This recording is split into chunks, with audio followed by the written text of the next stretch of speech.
Okay, Furious fans, this is the nose section or the front fascia. I don't think it's called a fascia on these bodies, but this is the nose piece where the headlights and all go in the grill on Furious.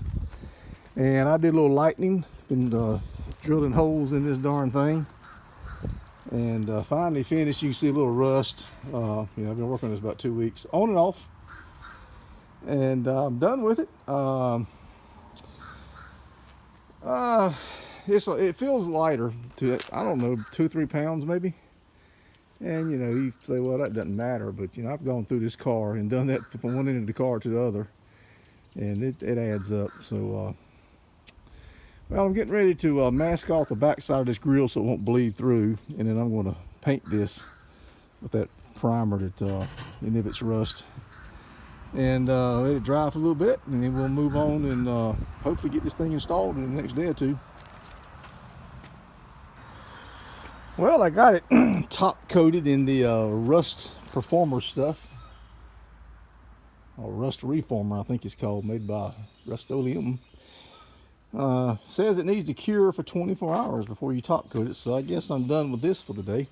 See if I can find something else to work on, but at least we got this almost done. Who knows when I'll get back out here and work on it. I got a busy week next week, we'll see. Hey guys, Bob here again. I screwed up. I meant to do it before and after. I just painted this piece. What this is the piece that goes on Furious below the glass here. And it's originally stainless, and somebody did all the trim in this flat black, which I kind of like. It fits the car. I'm good with it. But that one, I guess, working on the car and stuff, laying tools up here, it gotten the paint was starting to chip off. So I scuffed it up, sanded it down, and cleaned it up good, hit it with a heat gun, dried off, washed it, hit it with a heat gun, and I just got through putting the first coat on it. So my apologies, guys, for not showing the before and after. And I just used regular old semi-flat black, like you'll see in the aerosol can. So yeah, it's going to dry a little bit, and I'll put another coat on it. And yeah, I wish I'd done the before and after, because it looks a lot better. We'll get that on, and I think I'll probably work on the hood next. Once we get that on, should be able to get this on today. And if we get time, we'll work on it this Sunday afternoon. I don't like to do a whole lot of here Sunday afternoon. All right, folks, I got that piece back on the car, and man, does that really, that looks good. That was real good. Yeah, and this piece here was I painted it too. So yeah, I got to do the piece around the rear window in the back. It needs to be done. I just noticed it, so I'll do it. Not today, but man, that's what I like. I like that. That looks a lot better than that old dull stainless, and gives it that flat black. This just gives it that look, matches the hood and all. So yeah, I think I just noticed this ground strap. I'm going to work on that. I think I'm gonna try to do something better than that. All right, folks, let me get to work on that. Okay, folks, the hood is on. Now I was talking about this is a quality hood. This company called Glory Days out of Pennsylvania made this hood for me, and man, this thing's nice. It fits good. It's lightweight. I just when I drilled my holes to mount the hood, because I didn't want to get the one that was hinged because of all the torsion bar stuff that's in the way. I didn't want to get in all that because you're dropping so much weight on the hood. So I decided to do this. I did this on the last car. It worked fine. It's a drag car. But the gap here, as you can see, that's an acceptable gap back towards the back. Maybe not so much, a little tight there. That's acceptable there. I'll put bump stops on it to, actually I'm gonna put a hood pin on it to raise it to the proper level.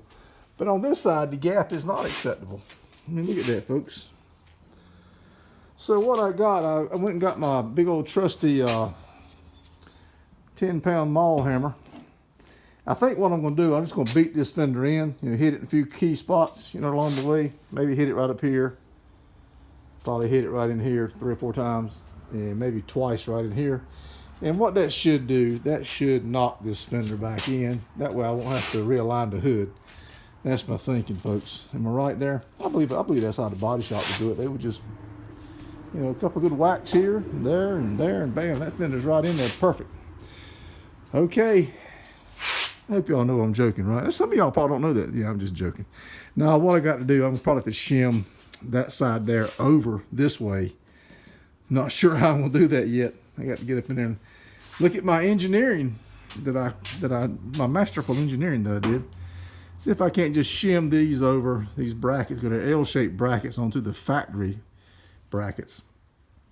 Should be able to. If not, we'll just have to live with it, or maybe take some shims out of this fender to move it over, which I don't want to do because the alignment on the door is pretty good. We'll figure out something, but yeah, man. Just pan back and give you a look. It's dirty, but we're not going to use the hammer on it, folks. Just relax. A little sense of humor there. So we got that done today. We got the hood installed. We'll adjust on it, and got the ground cable on the fuel cell. Got that installed. So it looks up good. But I don't think that's what they detect the one track requires it.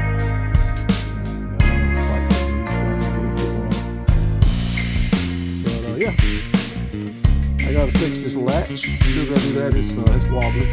They had some shims on it. Don't know why. It didn't look like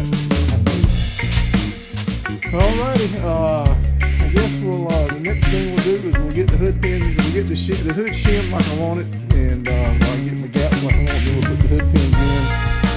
And what I think I'm going to do on the hood pins, folks, is look how that does. See that? That's all I did, but you can't see it.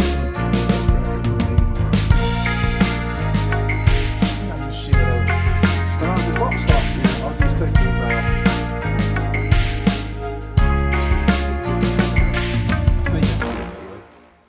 If they're long enough. They may not be long enough. And I got a little block of wood there just to get it off the car. But I'll put some rubber bumpers on it here or there somewhere. We'll figure out something. We'll make it work. We've made it work so far. We defied the odds every step of the way. So yeah, man, we're good to go. She's running good, looking good, coming together. We're in the loose end phase.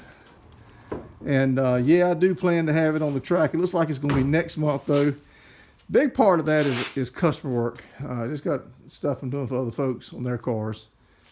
And that's okay. You know, we'll get there. So let me check off a few things on my list. And I think we're only got 87 things left to do. We'll be good to go. One thing I wanted to show you guys, my vent tube is a little wobbly. Can you see that? I don't like that. Now you're asking, why did you make a metal tube and not a rubber tube? Well, this particular track in question that they teched me at, I had a rubber tube on the last car, and he said that won't fly. He didn't like that. And he made me put a metal tube on that one, and I didn't bend this right. But I don't know, what do you think? Well, is that okay to leave it like that? Thought about maybe putting a piece of rubber hose around here, maybe to dampen it a little bit. I don't know if that'll work or not. And also, I got to brace these front fenders. See that? I don't know if you can see that. There's a lot of... I don't know what I did with the factory braces. I have no clue. I thought I saved all that stuff, but I found these. They kind of sort of fit. They're about an inch too short. So I can tuck these in an inch, and that might make it a little bit of an aerodynamic edge. You know, one of them deals. But these will fit if I tuck the fenders in an inch. But then will my bumper look kind of corny? Will it be sticking out too much after I spent all that work getting that bumper right? That'll be the next thing. Let me know about what your opinions on that vent tube. If I should, I don't know. I don't remember the last one being. Of course, everything on this car has been a pain. So, of course, the last car wasn't a pain. Of course not. Just this car. All right, folks. Let me know on that. And I guess that the adjusting the hood and getting the nose cone and the fender braces on will be what's next. Hey folks, Bob here. Spent some time today working on Furious. Got quite a bit done. Field agent 390 was over here, and we put that door hinge on. The one I'd spent all that time drilling out. We knew it was had a little play in it, but we were hoping it was better than the one that was on the car. We thought it was when we first put it on. It felt tight, but as you can see, it doesn't close right. So you still have to slam the door. So that pretty much was the amount of time I spent drilling that thing out and then putting the thing in today. Several man hours wasted right there, but whatever. I'll learn how to do that. So we got the nose cone put on. I did away with the hood latch support and all that stuff here. This piece here, and man, this thing's heavy, and I spent a lot of time drilling this thing out, and then I realized, Bob, you don't need this. You're going to be, at least I don't think I need it. You're going to be using a hood pins. So I think I can get by without that. I've got this brace right here, which will help stiffen the lower part of the nose section up. It's supposed to be 2. I may have to fabricate another one. That was on the one that was on the car when I got it. So we'll put those on. That should brace it up quite a bit. And if not, I can put one in the center. I can manufacture one, just fab one up, put in the center. Get the bumper on. The little pieces here that I had gathered up out of my stash for the fender braces, none of those are going to work. That fender's real floppy. And I was looking at the bumper, and the bumper's got pieces made onto it. And it's been so long since I've messed with that bumper. I think that's what those were for, to help hold this. So I think once we get the bumper back on the car, which shouldn't be that hard to do, just simply bolt it back on. I think it had arms that came out at an angle, and I think that's for the fender braces. So that should fix that. So like I said, we'll fab up the one piece, the one brace for the other side of the nose. Maybe fab up one in the center. We'll see, possibly. And I need to run an overflow tank. I've got this one here out of my stash. What I can do, this is small, which is what I wanted. It's all you need. We shouldn't get hot enough for it to boil out too much. If it does get hot, man, it right here. I can probably fabricate something out of some wire, or find an old wire basket or something, whatever. But we can fix that. And toggle switch for the fuel pump. This little piece here came off. I gotta find that, or either pull one off or make one without having to wire all a new toggle switch. Put a new toggle switch in. Trunk gasket. We made this trunk cover too light. Trunk lid too light. Look how flimsy that thing is. Cut way too much weight out of it. So the gasket that's on it is compressed. It looks to be an old gasket. So I'll put the new gasket on it. It's a little bit higher, a little stiffer, and that should fix that. That should get us. I don't know if it'll fix it, but it should greatly improve it. I got a couple pieces of tin work I still need to do. I need to a couple pieces on the firewall. The door panels need to be done. And then these pieces here, I have got to put these on. These are 10 horsepower a piece. See these? V8 badges. I don't know, maybe mount them right here. I don't know, what do you think? I need that 20 horsepower. I've been told they're worth 10 a piece, so there's 2 of them. So there's 20 horsepower right there. So I got it laid out here, what we need to do other than the bumper. So, and of course, other than the hood hinge, get the hood itself rather, getting it gapped correctly. So I think if I can get one full day, I can knock a lot of that out. And it's April the 20th. I was hoping to be on the track this month. Probably not. We're gonna push it back to May, but we're gonna be out soon. We're getting together. So pleased, folks, very pleased. Okay, I hope you enjoyed this and following along with the car. We're starting to have some success putting this thing together. And give her a good bath. I need a sander. We got another paint job in the works coming. God knows when that'll happen. But all right, folks. Hope you enjoyed it. Take care.